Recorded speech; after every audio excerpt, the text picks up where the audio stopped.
Subscribe now and press the bell icon for listening various Bengali audio stories.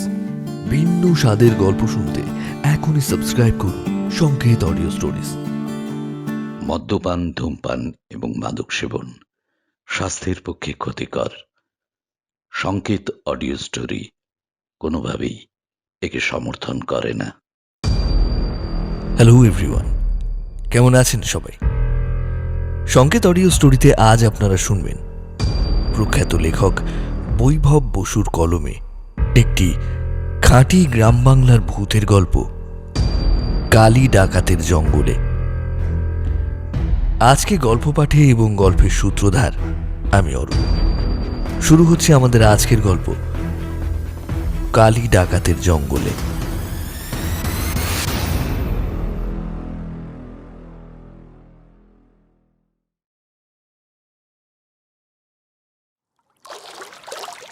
আষাঢ় মাস, জংলা নদীর বুক জুড়ে নীলচে জল ফুলে ফুলে উঠছে।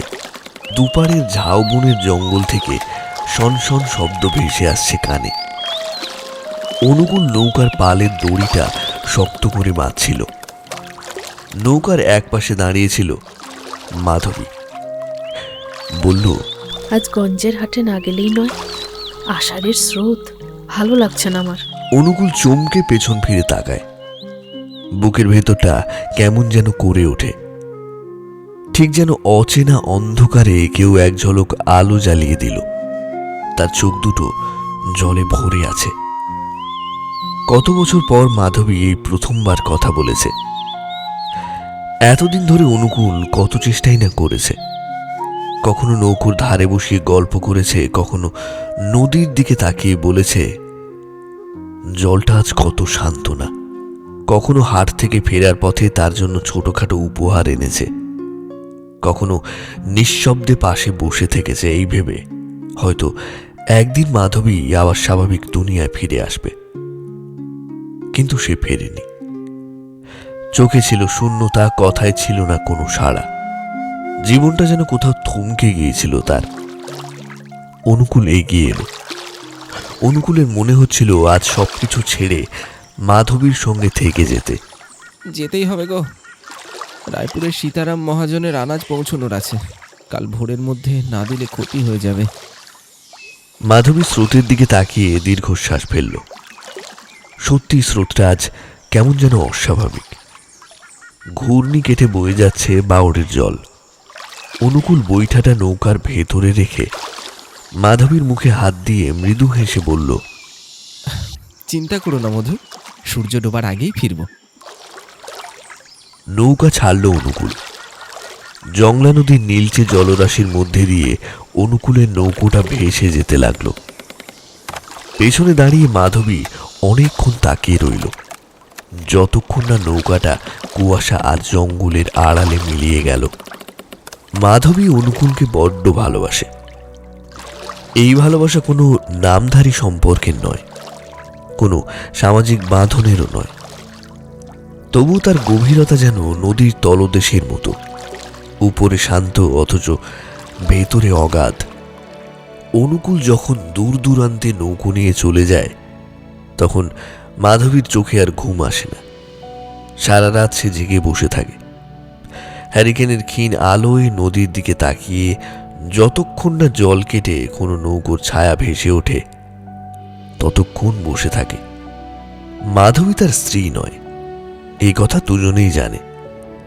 তবুও কিছু সম্পর্ক আছে যেগুলো কাগজে লেখা যায় না, মুখে বলা যায় না। সেগুলো জন্ম নেয় নীরব অপেক্ষায়। মাধবীর ভালোবাসা ঠিক তেমনই, নিঃশব্দ, নির্ভীক। আজ থেকে বছর 5 আগে গঞ্জের হাট থেকে ফেরার পথে জংলা নদীর তীরে অজ্ঞান অবস্থায় কুড়িয়ে পায় ওকে। নামটাও তখন জানত না অনুকূল। মাধবীকে বাড়িতে নিয়ে আসে। অতি কষ্টে জ্ঞান ফেরানো গেলেও চোখে মুখে সবসময় একটা ভয়ের ছাপ স্পষ্ট ছিল। মুখ দিয়ে একটা কথাও বের হয়নি এই 5 বছরে। অনুকূলের গ্রামটার নাম নিশীথদিঘি। নদী আর জঙ্গলের মাঝখানে আটকে থাকা একটা ছোট্ট গ্রাম। চারিদিক দিয়ে জল, আর তারপরেই শাল সেগুনের বন। বর্ষা নামলেই নিশিতদিহি যেন দুনিয়া থেকে আলাদা হয়ে যায়। তখনই গ্রামে ঢোকা বেরোনো একটাই রাস্তা, নদী। এই নদী অনুকূলের জীবন।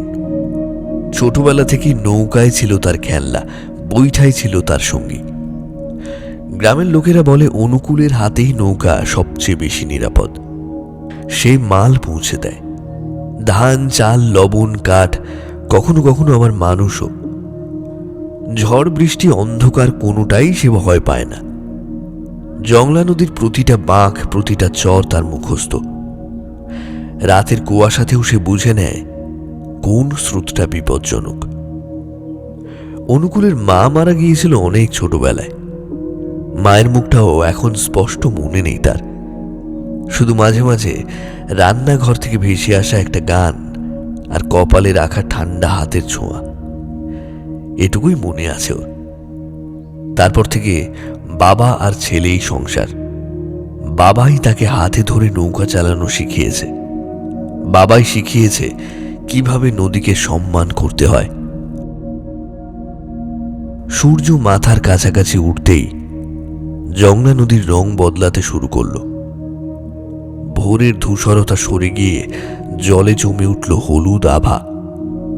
ঢেউয়ের গায়ে আলো পড়ে ঝিলমিল করে উঠছে, যেন নদী আজ অন্যরকম। আজ অনুকূলকে একটু দূরেই যেতে হবে। জংলা নদী পেরিয়ে আরো দুটো শাখা নদী, তারপর খোলা জল। সেই পথ ধরেই যেতে হবে গঞ্জের হাটে। হাটটার নাম শিবপুর, নিশিতদিঘি থেকে অনেকটাই দূরে। সেখানে সপ্তাহে একদিন বড় বাজার বসে। ধান, চাল, তেল, নুন, কাপড় সবকিছুই আসে দূর দূরান্ত থেকে। এই কথা অনুকূল মাধবীকে বলেনি। মাধবী জানলে বারণ করত। এই আষাঢ়ের স্রোতে এত দূর যাওয়া বিপজ্জনক। নৌকার একপাশে গুছিয়ে রাখা বস্তা বস্তা ধান, চাল, সব মাল এক লোকের, সীতারাম মহাজন। সীতারাম মহাজন এই অঞ্চলের পুরনো সওদাগর। বছর 50-এর কাছাকাছি। গায়ের রং চাপা, চোখ দুটো সবসময় হিসেবে। সে সুদে টাকা দেয়, ধান কিনে মজুদ রাখে, আবার গঞ্জে বিক্রি করে। কার লাভ কার ক্ষতি সব অঙ্ক তার মাথায় গাঁথা। এই মাল সীতারামের নিজের নয়, বেশিরভাগই গ্রামের গরিব চাষিদের ধান। হাটে ভালো দাম পেলে সে খুশি হয়, দাম কমলে মুখটা কালো হয়ে যায়। নৌকার সামনের দিকে বসে সীতারাম মহাজন অনুকূলকে বলল, দেখিস অনুকূল, আজ কিন্তু একটু তাড়াতাড়ি পৌঁছাতে হবে। গঞ্জে দেরি হলে ভালো দাম পাবো না। অনুকূল মাথা নাড়ল। চিন্তা করবেন না কর্তা, নদী যদি সায় দেয় সন্ধ্যার আগেই পৌঁছে যাব। সীতারাম মহাজন হালকা করে হাসল। নদী তোকে চেনে, আমিও জানি, তাই তো তোকেই নিলাম। নৌকায় গিয়ে চলল। মালের ভারে নৌকার পেটটা জলের অনেকটা নিচে নেমে গেছে। স্রোত টান দিচ্ছে, আকাশে আবার মেঘও জমেছে এক ফালি। জঙ্গলের ধারে ধারে অদ্ভুত নিস্তব্ধতা, পাখির ডাকও যেন আজ কম। অনুকূল সামনে তাকিয়ে বৈঠা বাইতে শুরু করল। তার মনে শুধু এখন একটাই কথা, আজ পথটা বেশ লম্বা। সারাদিনটাই অদ্ভুতভাবে ভালোই কাটল। আকাশ পরিষ্কারই রইল, বৃষ্টির কোনো নামগন্ধ নেই। জংলা নদীও যেন আজ শান্ত। স্রোত আছে, কিন্তু সেই স্রোতে রাগ নেই। অনুকূল সাবধানে নৌকা চালিয়ে শিবপুর গঞ্জের ঘাটে পৌঁছে গেল। গঞ্জের হাট তখন জমজমাট। হাটে নৌকা ভিড়াতেই কুলি আর মহাজনের লোক এসে পড়ল। একে এক করে ধান আর চালের বস্তা নামানো হলো। সীতারাম মহাজন হিসেব মিলিয়ে খুশি মুখে দাঁড়িয়ে রইলেন। সমস্ত মালপত্র নামিয়ে বেচা কেনার হিসাব করতে করতে বিকেল গড়িয়ে এলো। অনুকূল নৌকার দড়ি খুলে আবার নিশিতদিঘির দিকে মুখ ঘোরালো। নৌকা ছাড়তেই সে আবার চোখ তুলল আকাশের দিকে। দক্ষিণ পূর্ব কোণে এক চিলতে কালো মেঘ জমে উঠেছে। খুব বড় নয়, কিন্তু অস্বাভাবিক রকমের গাঢ়।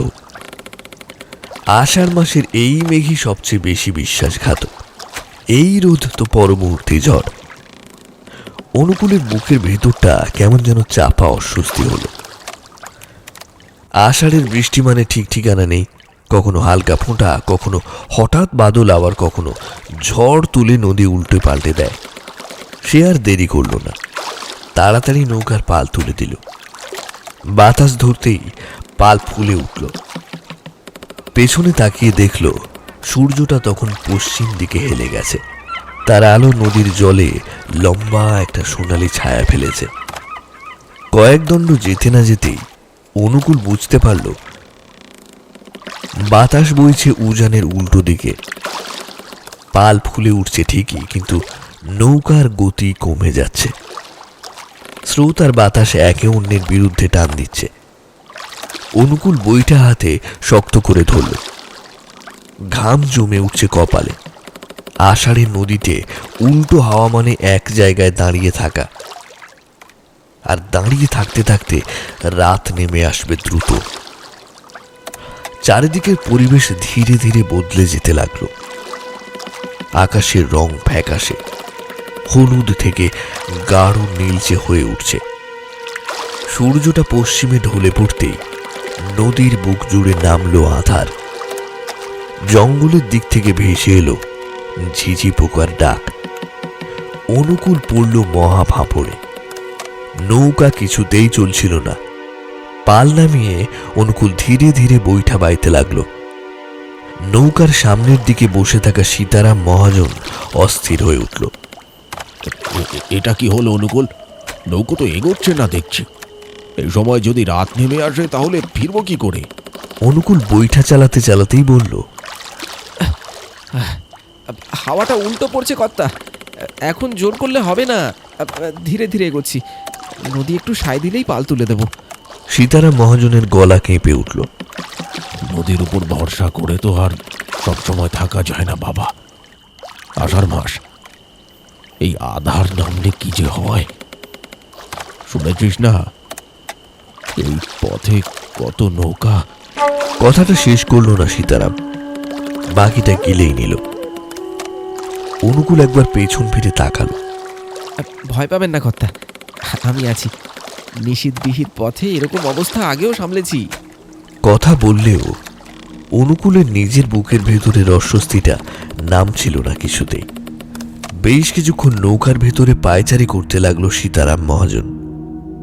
কখনো সামনে গিয়ে দাঁড়ায়, কখনো আবার পেছনে ফিরে তাকায়, যেন চারিদিকটা মেপে নিচ্ছে। কিন্তু নদী আর আকাশের রূপ আজ মাপার বাইরে। হঠাৎ করেই সন্ধে নেমে এলো। আষাঢ় মাসে সন্ধে এমনই হয়, আগে থেকে কোনো সাবধান বাণী নেই।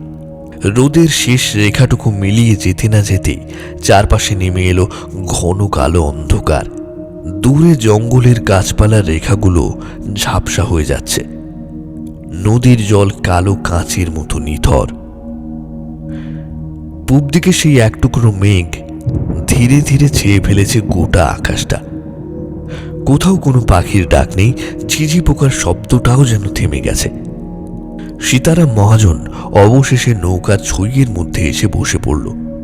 নৌকার ছইয়ের উপরে টাঙিয়ে রাখা গড়গড়াটা বের করে লম্বা একটা টান দিল। ধোঁয়াটা কিছুক্ষণ তার মুখের সামনে ঘুরে নদীর অন্ধকারে মিলিয়ে গেল। সীতারাম মহাজন নিচু গলায় বলল, এই জায়গাটা ভালো লাগছে না অনুকূল। নদীটা আজ বড় চুপচাপ। এমন চুপ নদী আমি আগে দেখিনি। অনুকূল বৈঠার দাঁড় শক্ত করে ধরে রেখেছিল। সে কিছু বলার আগেই সীতারাম আবার বলল, চোখ কান খোলা রেখে দাঁড়টা নিস। দরকার হলে আমাকে ডাকিস, আমি ততক্ষণ একটু গড়িয়ে নি। আর শোন, নৌকো কিন্তু যাই হয়ে যাক পাড়ের দিকে নিয়ে যাবি না। এই বলে সীতারাম মহাজন নৌকার পাটাতনের উপর শুয়ে পড়ল। অনুকূল আবার বৈঠায় জোর দিল। আধার আরো ঘনিয়ে এলো। অনুকূল একবার চারিদিকে তাকাল। জঙ্গলটা চেনা চেনা লাগছে, কিন্তু সেই চেনার ভেতরেই কেমন যেন একটা অস্বস্তি। নদীর ধারে দাঁড়িয়ে থাকা গাছগুলো আজ অন্য রকম দেখাচ্ছে। ঝাউ আর শালের ডালপালা অন্ধকারে একে অন্যের গায়ে হেলে পড়েছে। হঠাৎ করেই ছোটবেলার একটা কথা মনে পড়ে গেল অনুকূলের। একবার নৌকো চালাতে চালাতে বাবা বলেছিল এই পাশের জঙ্গলটা ভালো না। ঠিক কিভাবে খারাপ সেটা তখন বোঝা যায়নি, শুধু বলেছিল নদীর সব তীর এক হয় না, কিছু তীর মানুষকে ডাকে। তখন সে কথার মানে বোঝেনি অনুকূল। আজ এই আঁধারের মধ্যে দাঁড়িয়ে কথাটা কেমন করে যেন বুকে বিঁধে রইল। বইটা চালাতে চালাতে তার চোখ চলে গেল নৌকার ছুঁয়ে শুয়ে থাকা লোকটার দিকে। সীতারাম মহাজন।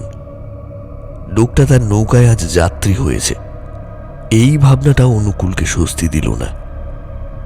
সীতারামের সঙ্গে তার সম্পর্ক খারাপ নয় ঠিকই, কাজের লোক হিসেবে তাকে বিশ্বাস করে মহাজন। সময় মতো মজুরি দেয়, কথা রাখে, কিন্তু তবুও গ্রামের কত কথা, কত ফিসফাস তার কানে এসেছে। সুদে টাকা দিয়ে সর্বস্ব কেড়ে নেওয়া, চাষির ঘরের শেষ ধানটুকু বস্তায় ভরে নেওয়া, দুর্দিনে মানুষকে একা ফেলে দেওয়া। অনুকূল জানে সীতারাম মোটেই ভালো লোক নয়। স্বার্থের প্রশ্নে লোকটা বড় নির্মম। লাভের গন্ধ পেলে মানুষ মনুষ্যত্ব ভুলে যায়, এমনকি প্রয়োজন পড়লে নরখাদকও হতে দ্বিধা করবে না। এই কথাটাই গ্রামের বুড়োরা সীতারামের নামে বলা বলি করত চাপা গলায়। এইসব ভাবতে ভাবতে অনুকূল বইটা চালিয়ে যায়। নৌকা ধীরে ধীরে এগোচ্ছে, আর নদীর অন্ধকার আরো ঘন হয়ে আসছে। নদীর এই বাঁকটার নাম অনুকূলের জানা। এই পাশের জঙ্গলটার নাম কাঁঠাল বন। নিষিদ্ধহীন লোকেরা নামটা উচ্চারণ করতেই একটু গলা নামিয়ে ফেলে। দিনের বেলায় তেমন কিছু নয়, কিন্তু সন্ধ্যের পর এই জঙ্গলের পাশ দিয়ে নৌকো চালাতে গেলে মাঝিরা কথা কম বলে। সারাদিনের টানাটানিতে অনুকূলের চোখে একটু একটু ঝিমুনি এসে ভর করছিল। বইটা চলছে অভ্যেসের জোরে, শরীরটা যেন যন্ত্রের মতো কাজ করছে। নদীর কালচে জল আর জঙ্গলের গাঢ় ছায়া এক হয়ে গেছে। কোথায় জল শেষ, কোথায় ডাঙা শুরু বোঝা যায় না। ঠিক সেই সময় একটা চিৎকারে চমকে উঠল অনুকূল।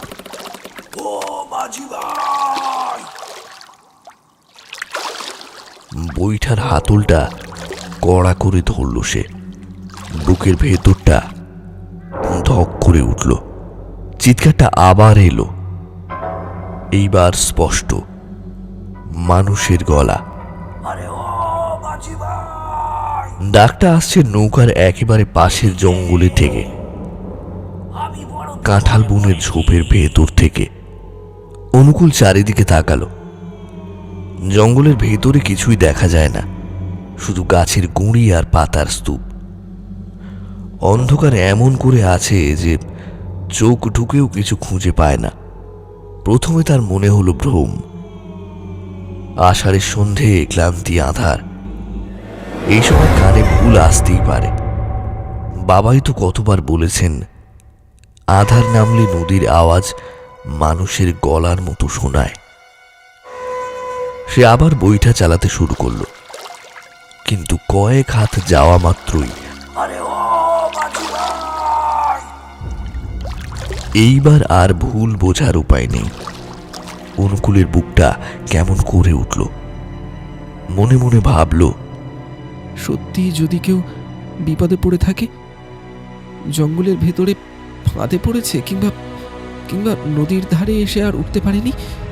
মনে পড়ল সীতারাম মহাজনের কথা। বারবার বলেছিল চোখ কান খোলা রেখে চালাস অনুকূল। অনুকূল একবার পেছনে তাকালো। সীতারাম তখনও পাটাতনের উপর শুয়ে আছে। ঘুমটা বেশ গভীর বলেই মনে হচ্ছে। অনুকূলের মাথার ভেতর দ্বন্দ্ব শুরু হলো। নদী ভালো না, জঙ্গল ভালো না, কিন্তু মানুষ যদি সত্যিই বিপদে পড়ে থাকে, তাছাড়াও এখানকার জঙ্গলের একটা প্রাচীন প্রবাদ আছে, নিশিদিহি আর আশেপাশের গ্রামের মাঝি মল্লাদের মুখে মুখে শোনা যায় এই নদীপথে কত মাঝি যে প্রাণ দিয়েছে তার হিসেব নেই। কেউ বাঘের কবলে পড়েছে, কেউ ডাকাতের হাতে। দিনের আলোয় তাদের নাম কেউ মনে রাখে না, কিন্তু রাত নামলেই তাদের আত্মা নাকি নদীতে নামে। লোকমুখে শোনা যায় সেই সব অতৃপ্ত আত্মারা রাত বিরেতে বিশেষ করে মাঝি মাল্লারদের নাম ধরেই ডাকে, একদম মানুষের গলায়।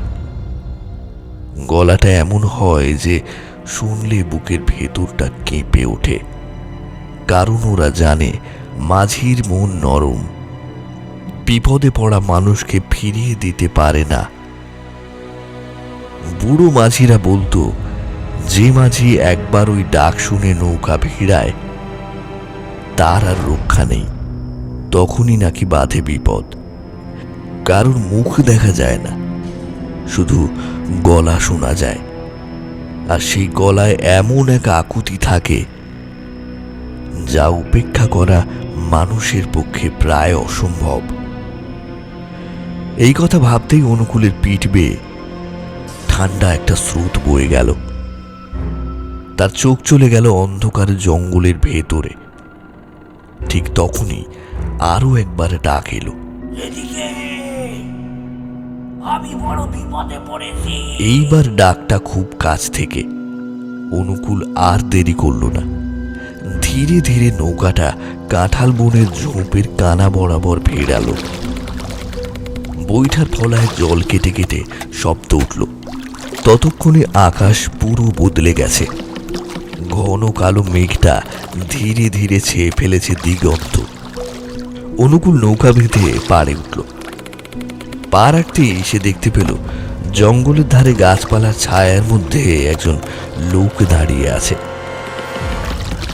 কালো চাদর পুরো গায়ে মুড়ি দেওয়া, মাথা নিচু, মুখ দেখা যাচ্ছে না। চেহারায় মাঝি গোছের ছাপ, লম্বা গড়ন কাঁধ চওড়া। জঙ্গলের ভেতরে ঢোকার সাহস হলো না তার। অন্ধকার এত ঘন যে 2 হাত দূরের কোনো বস্তু ঠিক মতো দেখাই যায় না। কে ভাই তুমি? এই সময় এখানে কি করে এলে? কালো চাদর মোড়া লোকটা একটু নড়ল। গাছের ছায়ার মধ্যে থেকেই তার গলা ভেসে এলো, ম্লান, যেন অনেক দূর থেকে আসছে লোকটা। আমি মাঝি ভাই, নদীর ওপারে চাঁদমারির লোক। খুব বিপদে পড়ে এখানে এসে ঠেকেছি। অনুকূল গলাটা শুনে বুক শক্ত করল। গলাটা মানুষেরই, কোনো কৃত্রিমতা নেই। নৌকা কোথায় তোমার? এই জঙ্গলের পাশে এলে কেন?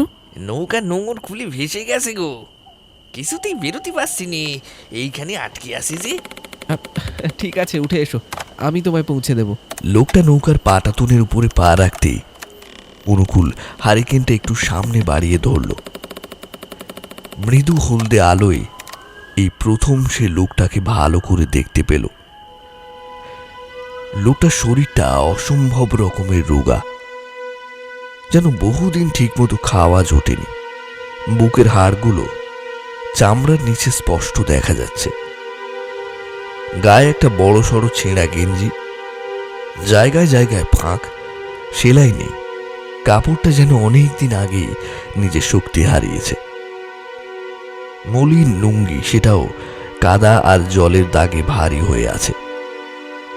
মাথার চুলগুলো কালো কোঁকড়ানো, অযত্নে জট বেঁধে গেছে। কপালটা ঘামে ভেজা, অথচ মুখে ক্লান্তির বদলে কেমন একটা কাঠিন্য। কিন্তু সবচেয়ে অদ্ভুত হলো ওর চোখ দুটো। হারিকেনের হলদে আলো পড়তেই চোখ দুটো অন্ধকারের মধ্যে হায়নার চোখের মতো জল জল করে উঠল। অনুকূলের বুকের ভেতরটা কেমন যেন করে উঠল। এই চোখ সে কোনো মানুষের আগে দেখেছে কিনা ঠিক মনে করতে পারল না। লোকটা ধীরে ধীরে নৌকার পাটাতনের উপরে পিঠটা একটু হেলিয়ে গায়ে ঠেস দিল। যেন বহুক্ষণ পরে শরীরটা কোথাও ভর পেল। তারপর গভীর একটা স্বস্তির নিঃশ্বাস ছেড়ে বলল, বাঁচালি মিয়া। অনুকূল কিছু বলল না। হারিকেনটা আগের মতোই হাতে ধরে রইল। লোকটা আবার বলল, নৌকোটা গাছের গায়ে বেঁধে রেখেছিলাম, একজনের জন্য অপেক্ষা করছিলাম। এই পাশ দিয়ে যাওয়ার কথা ছিল তার। তা অপেক্ষা করতে করতে এই আষাঢ়ের সন্ধে কখন যে চোখ বুঝে এলো টের পাওয়া গেল না। চোখ করে দেখি জল বেড়ে গেছে, এই নোংর আলগা হয়ে নৌকো ভেসে গেছে উজানে। এ তুমি না আসলে যে কি বিপদে পড়তাম ভায়া। এই জঙ্গল, এই আধার, একলা মানুষের নদী ছাড়ে না। এবার মুখ খুলল অনুকূল। এই জঙ্গলের মধ্যে কার জন্য অপেক্ষা করছিলে? লোকটা হ্যারিকেনের আলোয় একবার অনুকূলের দিকে তাকালো। চোখে সেই জলজলে ভাবটা আবার স্পষ্ট হলো। তারপর ধীরে ধীরে বলল, শিকারের জন্য ভায়া। অনুকূলের বুকটা ধড়াস করে উঠল এক মুহূর্তে। বিস্ময় আর কৌতূহলে অনুকূল জিজ্ঞেস করল, মানে আপনি কি পাখিটাকে শিকার করেন নাকি মিয়া? আরে না না, কি শিকার করি তা জানার জন্য আপনারে এখন গল্প শুনতে হবে। হ্যাঁ। অনুকূল হালকা হাসল। বইটার হাতলটা শক্ত করে ধরে বলল, বেশ তো, বলুন না, শুনতে শুনতে যাই। এমনিতেও একা একা বড় বিরক্ত লাগছে আজ। গল্প করতে করতে গেলে মন্দ হয় না। নৌকোটা আবার ধীরে ধীরে স্রোতের সঙ্গে নড়ে উঠল। হারিকেনের হলুদ আলো জলের উপরে পড়ে কাঁপতে কাঁপতে এগিয়ে চলল। লোকটা হ্যারিকেনের আলোর একটু সামনে ঝুঁকে এলো। তার কণ্ঠটা হঠাৎই নিচু হয়ে গেল। আপনি কালী ডাকাতের নাম শুনেছেন ভায়া? এই নামটা কানে যেতেই অনুকূলের বুকের ভেতরটা ধড়াস করে উঠল। বইটার হাতলটা অজান্তেই আরো শক্ত করে চেপে ধরল সে। নৌকার গতি এক মুহূর্তের জন্য থমকে গেল।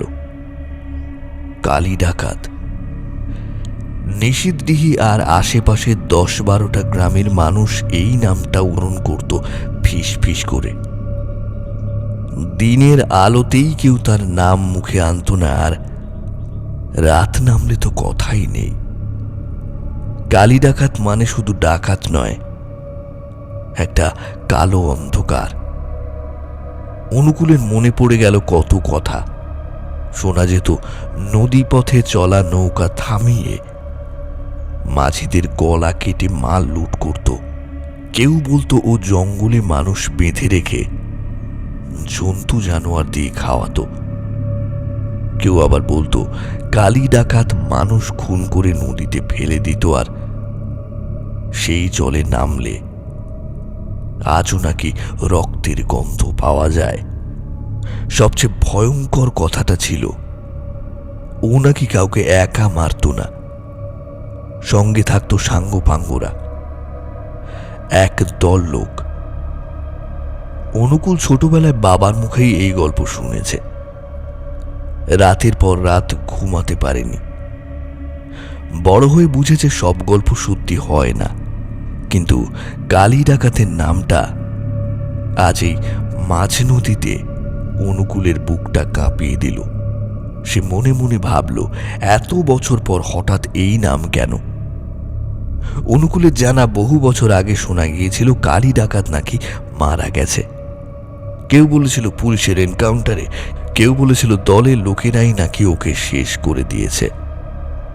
ঠিক কিভাবে কালী ডাকাত হারিয়ে গেল কেউ নিশ্চিত জানে না।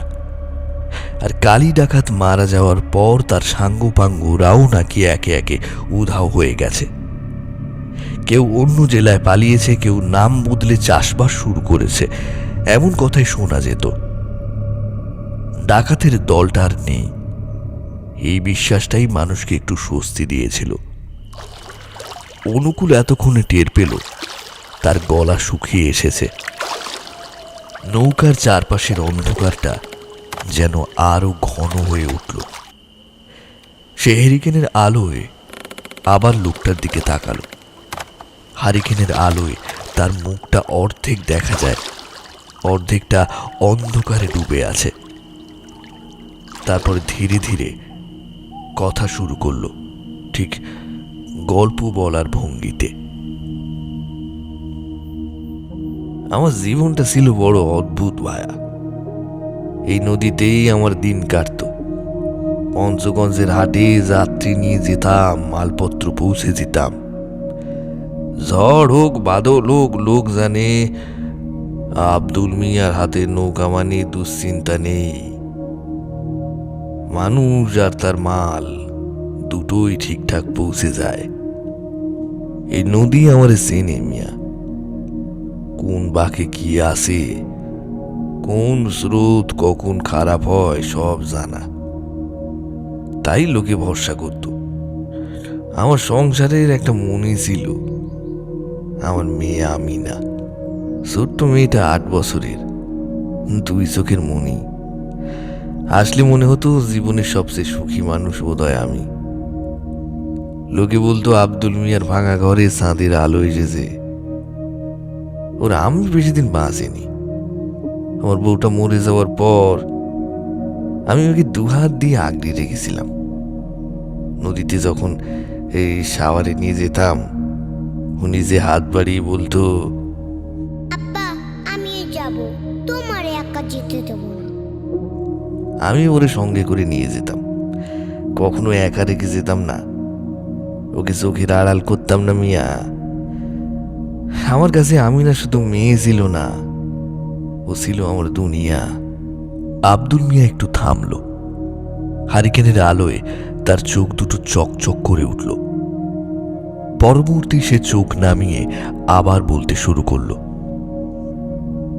8 বছরের মেয়ে, ও 8 বছর বয়স থেকেই ওর মধ্যে ধীরে ধীরে যে গুণগুলো ছিল তা প্রকাশ পেতে লাগলো। এইটুকু বয়সেই টুকটাক রান্না বান্না শিখেছিল। আমি নদী থেকে ফিরলে নিজে হাতে ভাত বেড়ে দিত। ডাল নাড়তে নাড়তে বলতো যে আবার লবণ কম হয়েছে কি। ওইটুকু বয়সেই ঘর ঝাড় দেওয়া, বাসন মাজা সব করত। নদীর ধারে বসে নৌকার দড়ি গুছিয়ে দিতে শিখেছিল ওইটুকু বয়স থেকে। কখন কোন দড়ি টানতে হবে, কোনটা ঢিলা রাখতে হবে সব বুঝে নিত। কেউ বিশ্বাস করতো না এইটুকু মেয়ে এত কিছু জানে। আর গান জানতো মিয়া। নদীর ধারে বসে গুনগুন করতো। সন্ধে নামলে ওর গলা শুনে আমার সব ক্লান্তি যেন উধাও হয়ে যেত। মা না থাকলে ও কখনো বুঝতে দেয়নি এই ঘরটা ফাঁকা। এইভাবে কেটে গেল আরো বেশ কয়েকটা বছর মিয়া।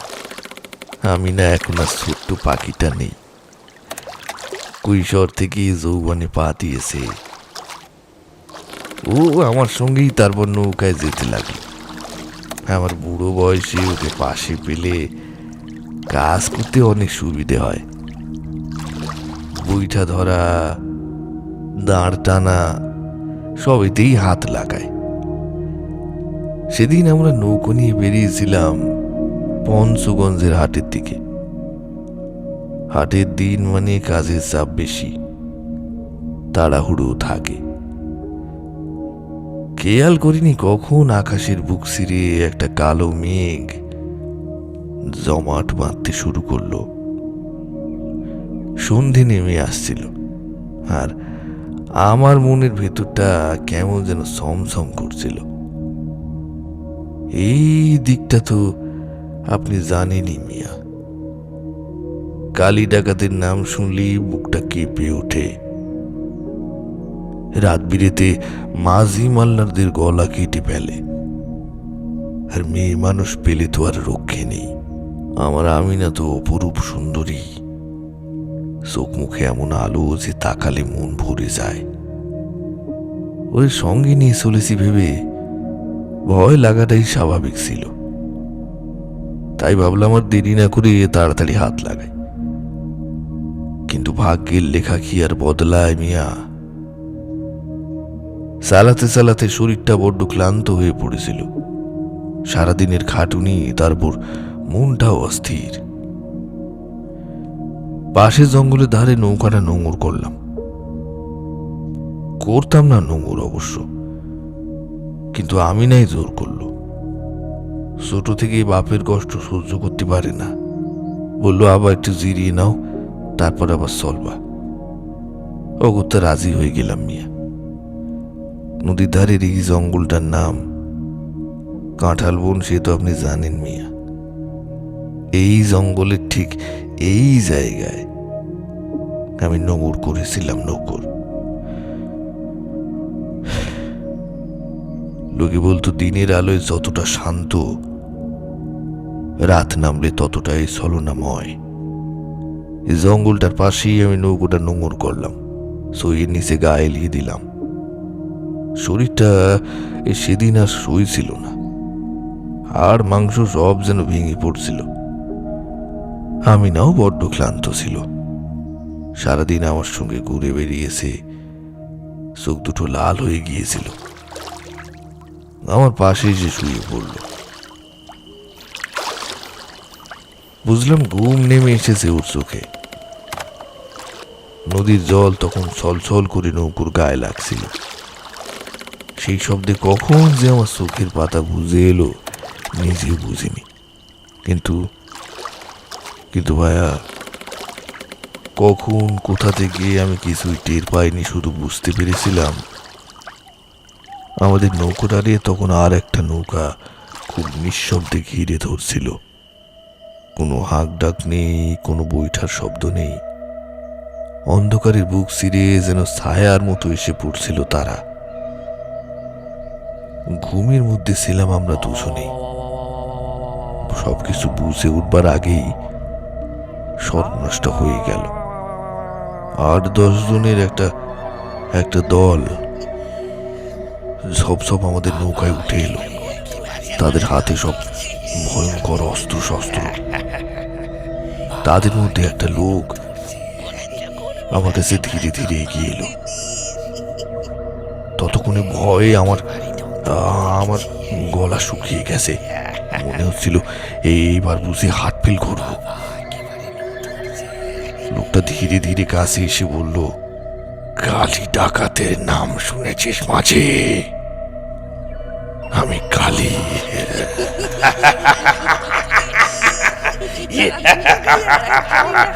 কালী নামটা শুনে যেন নদীর জলে থমকে গেল।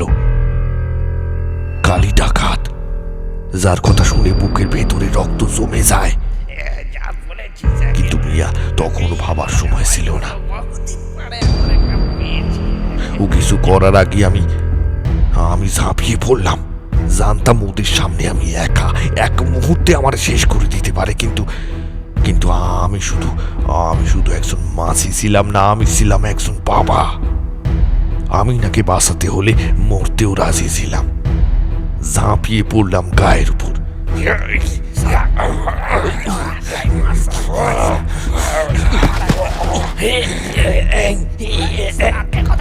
দুজনের মধ্যে ধস্তাধস্তি শুরু হয়ে গেল। কেউ আমার পেছন থেকে টানছে, কেউ সামনে থেকে লাথি মারছে। আমি তখন আর কিছু বুঝতে পারছিলাম না। শুধু ভয়ঙ্কর ক্রোধে আঁকড়ে ধরেছি তারে। ঠিক তখন আমি তার হয়ে গেল, চিৎকার করে উঠল,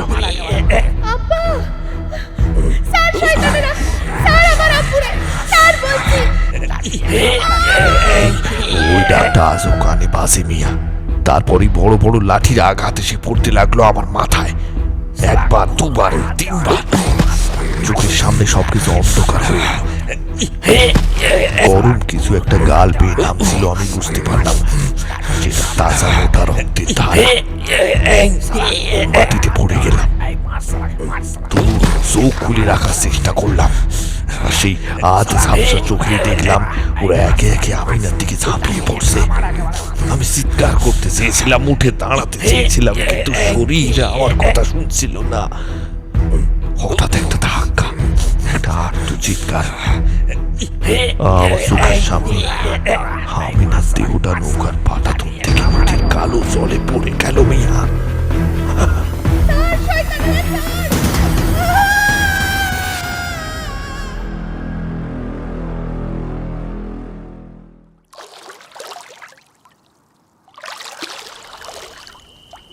আব্দুল মিয়া কথা বলতে বলতেই হঠাৎ চুপ হয়ে গেল।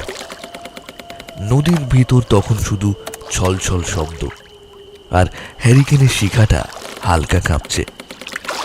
অনুকূল দেখল লোকটার চোখ দুটো ফাঁকা, যেন অনেক দূরে কিছু দেখছে।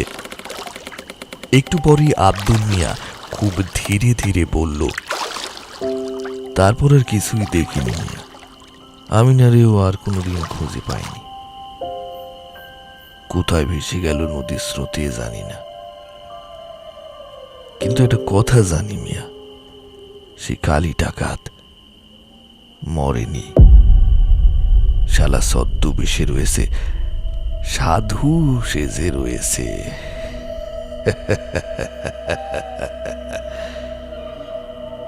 ছদ্মবেশ? কালী ডাকাত এখনো বেঁচে আছে? আব্দুল মিয়া ধীরে ধীরে চোখ তুলল। হারিকেনের আলোয় তার মুখটা এবার অদ্ভুত ভয়ঙ্কর লাগছিল। কোনো শোক তাপ নেই, শুধু জমাট বাঁধা একটা রাগ। হ্যাঁ ভায়া, বেঁচে আছে। আর সে এখন আপনারই নৌকায় শুয়ে আছে। ওই যে পাটাতনের উপরে গায়ে লিয়ে ঘুমোচ্ছি না, সীতারাম মহাজন, ওই হলো কালী ডাকাত। এতদিন পরে ওরে বাঘে পেয়েছি আমি। সীতারাম কর্তা? সে সে সে কালী ডাকাত? নাম বদলেছে, পোশাক বদলেছে, কিন্তু চোখ বদলায়নি। ওই চোখে দেখেছিলাম সেই নিষ্ঠুরতা। এই জন্যই আমি আসল নদীতে ঘুরি।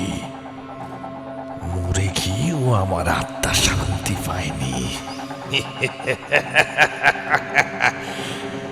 এটাই ছিল আমার শিকার।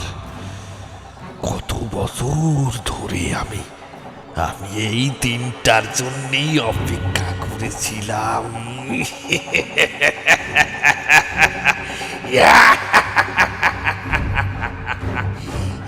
অনুকূল যেন নিজের কানকেই বিশ্বাস করতে পারল না। আব্দুল মিয়ার ঠোঁটের কোণে একটা তিক্ত হাসি খেলে গেল। অনুকূলের মাথার ভেতরে যেন বাজ পড়ল। আব্দুল মিয়ার চোখ দুটো ধক করে জ্বলে উঠল।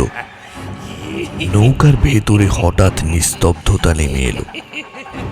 দূরে জঙ্গলের দিক থেকে একটা অচেনা পাখি কর্কশ রবে ডেকে উঠল। অনুকূল দেখল আব্দুল মিয়ার শরীরটা ধীরে ধীরে বদলে যাচ্ছে। প্রথমে তার পিঠটা অস্বাভাবিক রকমের বেঁকে উঠল। হাড়গুলো যেন ভেতর থেকে ঠেলে বেরিয়ে আসতে চাইছে। হাত দুটো অস্বাভাবিক রকমের লম্বা হয়ে গেল। আঙুলগুলো বাঁকা, নখগুলো লোহার মতো শক্ত আর ধারালো। অনুকূল লক্ষ্য করল তার মুখটা। ওই মুখটা মানুষের মুখ রইল না। চোয়ালটা যেন একটু বেশি নিচে নেমে এসেছে। দাঁতগুলো বড় বড় বাঘের দাঁতের মতো বেরিয়ে আছে। চোখ দুটো লালচে হয়ে অন্ধকারে জ্বলছে হায়নার মতো। মুহূর্তের মধ্যে তার শরীরটা একটা ভয়ঙ্কর পিশাচের মতো রূপ নিল। নৌকার চারপাশের অন্ধকার আরো গাঢ় হয়ে এলো। এক মুহূর্ত দেরি না করে সেই বিকট রূপটা এক লাফে নৌকার পাটাতনের উপরে উঠে পড়ল। সীতারাম ততক্ষণে ঘুম ভেঙে উঠে বসেছে। তার চোখের সামনে এমন অপার্থিব দৃশ্য দেখে সে হতভম্ব হয়ে বসে আছে। সীতারাম চিৎকার করার আগেই তার ঠ্যাংটা শক্ত করে চেপে ধরল আব্দুল মিয়া। না না, আব্দুল মিয়া নয়, যেন পাতাল থেকে উঠে আসা কোনো এক নরপিশাচ, যাকে মানুষ বলা যায় না। কে কে ছাড় বলছি, ছাড় আমাকে, ছাড় বলছি। আরে বাঁচাও, বাঁচাও আমাকে, বাঁচাও। চিৎকারটা মাঝখানেই ভেঙে গেল। ওকে টানতে টানতে নৌকা থেকে নামিয়ে আনলো সে। কাঠের পাটাতনে সীতারামের শরীরটা ঘষে যেতে লাগলো। নখের আঁচড় মরিয়া হাতড়ানি অসহায় আর্তনাদের চারিদিকটা কেঁপে উঠল। জঙ্গলের দিক থেকে যেন অন্ধকার নিজেই এগিয়ে এলো। অনুকূল হতভম্ব হয়ে দাঁড়িয়ে এই অপার্থিব দৃশ্য দেখতে লাগলো। পা এক চুলও নড়ছে না, গলা দিয়ে কোনো শব্দ বের হচ্ছে না, শুধু দেখছে একটা মানুষকে টেনে হিঁচড়ে নিয়ে যাচ্ছে জঙ্গলের ভেতরে এক নরপিশাচ। এবার ঘটল এক অন্য কাণ্ড। জঙ্গলের ভেতরে ঢোকার মুখে হঠাৎ আব্দুল মিয়া থামল, পেছন ফিরে তাকালো। হারিকেনের আলোয় সেই ভয়ঙ্কর মুখটা এক মুহূর্তের জন্য মানুষের মতো হয়ে গেল। তারপর বিভৎস একটা ঘড়ঘড়ে গলায় বলল, আপনার মাধবী আমার মামরা মেয়ে আমিনা, ওকে তুমি সুখে রেখো ভায়া, সুখে রেখো ওকে তুমি। কথাগুলো যেন আদেশ নয়, আশীর্বাদ। তারপর আর একটাও কথা নয়। পর মুহূর্তেই সে আবার টেনে হিঁচড়ে সীতারামের দেহটা জঙ্গলের ভেতরে নিয়ে চলে গেল।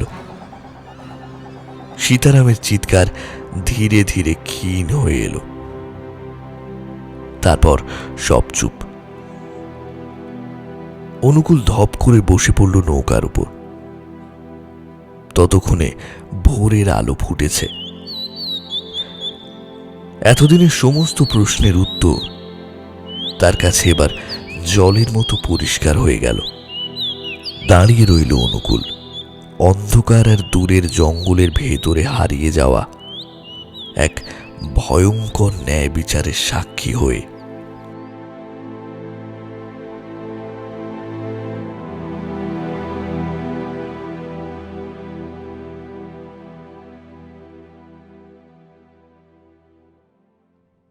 নমস্কার, সংকেত অডিও স্টোরিতে এতক্ষণ শুনছিলেন বৈভব বসুর কলমে কালী ডাকাতের জঙ্গলে।